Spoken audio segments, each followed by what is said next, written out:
Hello YouTube, this is Jordicorn and I'm bringing you a multi-episode tutorial about one of my favorite games, Heroes of the Storm. So part 1 will go through some of the basics of Heroes of the Storm, and when I'm talking basics I mean flat out basics. This is only good for you if you're a beginner. I'll also talk about some information about the game, and hopefully if you watch this video and videos to follow will make you a better Heroes of the Storm player, but should also apply, many of the concepts will also apply to other MOBA style games such as Dota or League of Legends. And so without further ado, let's get into it. Heroes of the Storm is a MOBA style game without items, and what that means is that typically in a MOBA style game you have 5v5, and the gameplay centers around building up your character with items and abilities to make your character the best that they can be, so that you will dominate in team fights. But as I said, Heroes of the Storm does not have items. So what does that mean? How do you customize your character?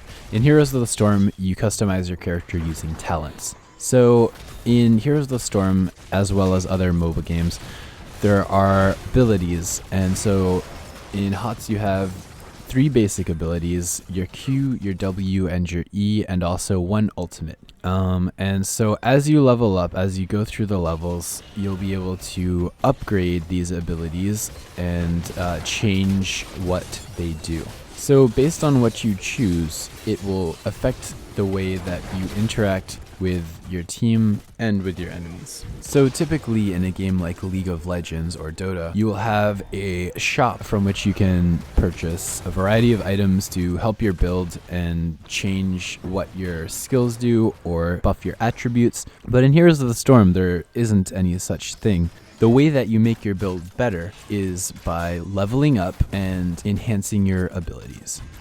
So in future videos I'll probably explain a bit more about that, but for now just sit tight while I move on to a different section. So in Heroes of the Storm there are 4 roles for characters to be. There are assassins, specialists, warriors, and support.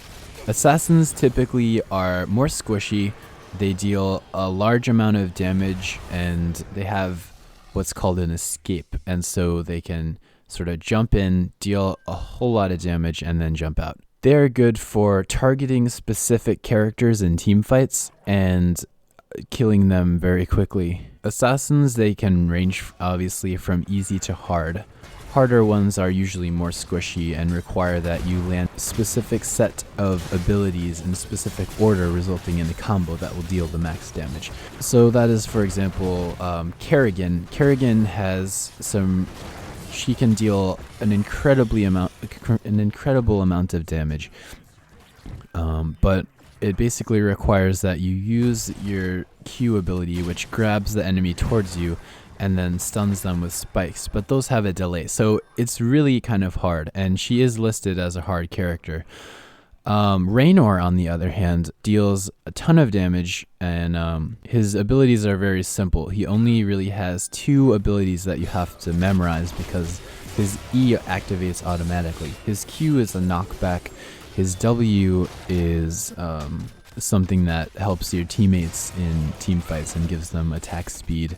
So yeah, they can range from easy to hard, and so that's assassins. Specialists are hard to define. They typically are, as their name implies, specialists typically specialize in one sort of area, and that could be siege damage, for example, Sergeant Hammer. But also, they could just be very, very good at dealing hero damage or just damage in general. Another example of a specialist is the Lost Vikings, and this is a character that there are 3 of them, and that gives them huge potential in team fights if you use them correctly. Specialists typically are harder to use, and so if you really are a beginner, I would suggest steering clear of them in favor of warriors, assassins, or supports. Now warriors are they're basically tanks, although some warriors are not so tanky as others. In general though, warriors are a lot more meaty, and they can take a whole lot more punishment. So because of this, warriors are the ones that you want initiating most team fights so that they can take most of the hits.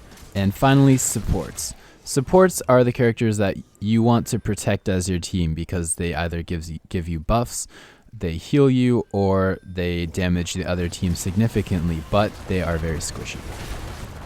So typically you'll find the supports hanging behind the lines of the warriors and the other characters so that they can stay alive for the longest and keep the other team members alive for as long as possible. That is the goal of supports. Typically, assassins will want to find the supports and disable them or take them out as quickly as possible because that will put their team at a significant disadvantage. So supports are very important. But as I was implying earlier, you don't have to build your character to fit their role because of the variability you can get through upgrading your abilities. You can get an assassin character who is actually quite tanky, or a specialist who is very supportive.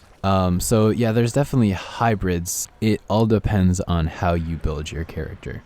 So I hope that you enjoyed this video. I hope I said something that was useful to you.